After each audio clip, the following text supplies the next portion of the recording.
Hello दोस्तों, चलिए आज बात करेंगे। आज हैप्पी बुद्ध जयंती है, तो महात्मा बुद्ध यानी भगवान महात्मा बुद्ध के बारे में आज हम दो शब्द आपको बताएंगे, कुछ नया प्रोसेस बताएंगे दोस्तों।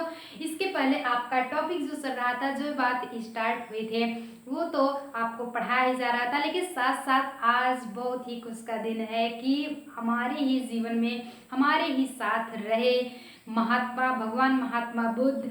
वो उनका विचार क्या था, उनके उपदेश क्या थे, चलिए उस पर आज हम दो बात आपको बताएंगे। तो उनके विचार ये थे कि ऑलरेडी सब मनुष्य के सब विचार होते हैं, लेकिन उनका मेथड, उनकी थिंकिंग कुछ ऐसी थी कि दूसरों को भी उन पर सोचने पे मजबूर कर देती थी। तो आइए चलिए आज हम भी ये प्रण लेते हैं कि ठीक उन्हीं की तरह हम भी अपने जीवन में यही प्रोसेस अपना के चलेंगे कि कितनी भी कठिनाइयाँ आ जाती हैं, बट हम पीछे नहीं हटने वाले हैं। हम निरंतर कंटिन्यू हम अपने लक्ष्य को प्राप्त करने के लिए हमारे जीवन में कितनी भी कठिनाइयाँ आएंगे, लेकिन हम उसको छोड़ते हुए हम अपने लक्ष्य को प्राप्त करेंगे। तो बात यही होती थी कि ठीक उसी तरह महात्मा बुद्ध भी थे कि उनके जीवन में कितनी भी कठिनाइयाँ आई, लेकिन वो उस पर किसी भी प्रकार का ध्यान नहीं दिए। सिर्फ ध्यान ये देते थे लक्ष्य को कैसे प्राप्त करना है, यानी कि self confidence is the first secret of success. अपने अंदर हमेशा आत्मविश्वास की सीढ़ी रखिए। अगर आत्मविश्वास रहेगा तो एक न एक दिन आप सफलता की ऊंचाइयों को जरूर चूमेंगे। तो चलिए आज बात करेंगे कि आज हैप्पी बुद्ध जयंती यानी महात्मा बुद्ध की आज जयंती है दोस्तों। वो तो अपने अंदर थिंकिंग ये रखते ही थे और साथ ही साथ सबको अपने थिंकिंग के अनुसार सबको अपने प्रकाश में ले चलते थे, आगे बढ़ते थे। वो ये उपदेश दिए हैं कि हमें कभी भी पीछे नहीं हटना चाहिए, बल्कि सच्चाई के साथ आगे डटकर मुकाबला करना चाहिए। तो उनका जन्म भी इसी दिन हुआ था और यही महात्मा बुद्ध पहले तो सिद्धार्थ के नाम से जाने जाते थे, फिर महात्मा बुद्ध हुए। भगवान महात्मा के बुद्ध के रूप में पूजनीय होते हैं। बहुत ही जगह आज महात्मा बुद्ध की जयंती महात्मा बुद्ध के रूप में मनाई जाती है दोस्तों। तो हम ये देखेंगे कि अपने भारत में भी कई जगह पे महात्मा बुद्ध के जो मंदिर है, बोध गया मंदिर पे महात्मा बुद्ध के मंदिर में मनाई जाती है। तो चलिए हम देखते हैं कि महात्मा बुद्ध एक ऐसे विचारक थे कि अपने जीवन में हमेशा प्रकाशमय की तरफ उस ज्योति को, उस सच्चाई को लेकर के आगे हमेशा बढ़े और दूसरों को भी उस पे चलने के लिए उपदेश दिए। तो ठीक इसी प्रकार दोस्तों हमें भी अपने जीवन में, अपने बहुमूल्य जीवन में अपने समय को बर्बाद न करते हुए हर वक्त, हर एक समय, हर एक घड़ी लगन से अपने लक्ष्य को प्राप्त करना चाहिए। और लक्ष्य हम जब तक नहीं बनाएंगे दोस्तों, तब तक हम कुछ भी हासिल नहीं कर सकते हैं। हाँ, मानते हैं कभी कभी ऐसी मुसीबत आ पड़ती है कि न चाहते हुए भी मजबूरी में वो वर्क करना पड़ता है दोस्तों, लेकिन पीछे मत हटिए। धीरे धीरे निरंतर आप प्रयास करते चलिए। जैसे मान लेते हैं, एग्जाम्पल में ले लेते हैं कि इस समय जैसे अपने पूरे ये भारत की क्या बात, पूरे विश्व भर में ये कोरोना वायरस फैल गया है।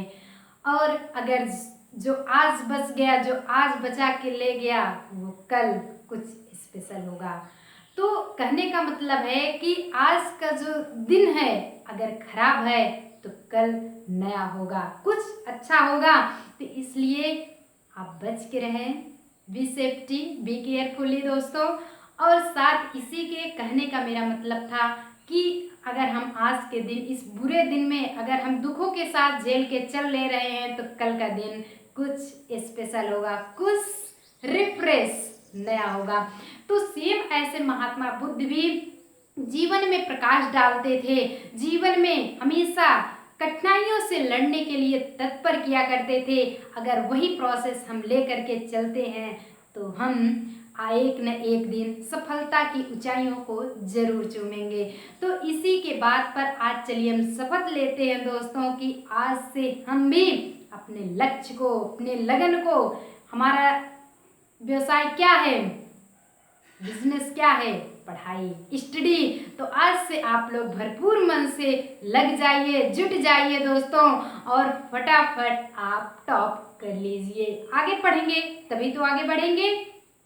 चलिए, तो इसी बात पर हम महात्मा बुद्ध को आप इस जन्मदिन दिवस के हार्दिक शुभकामनाएं देते हुए अपनी वाणी को यहीं विराम देते हैं। थैंक यू दोस्तों। बट एक बात ध्यान रखना, सेल्फ कॉन्फिडेंस कभी पीछे मत हटने देना। थैंक यू दोस्तों।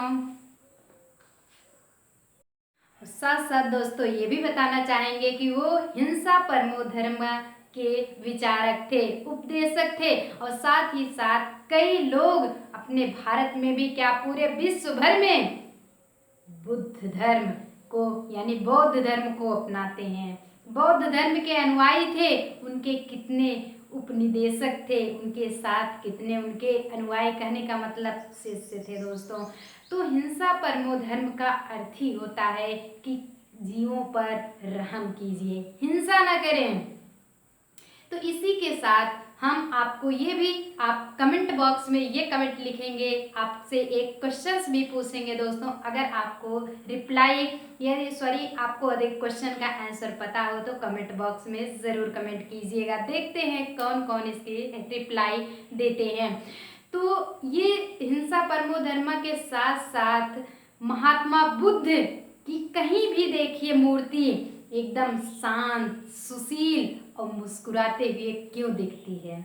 उनकी जो मंदिर होती है अर्थात शांत, एकदम सुशील और मुस्कुराते हुए क्यों दिखती है। ये तो रहा क्वेश्चन फॉर यू दोस्तों।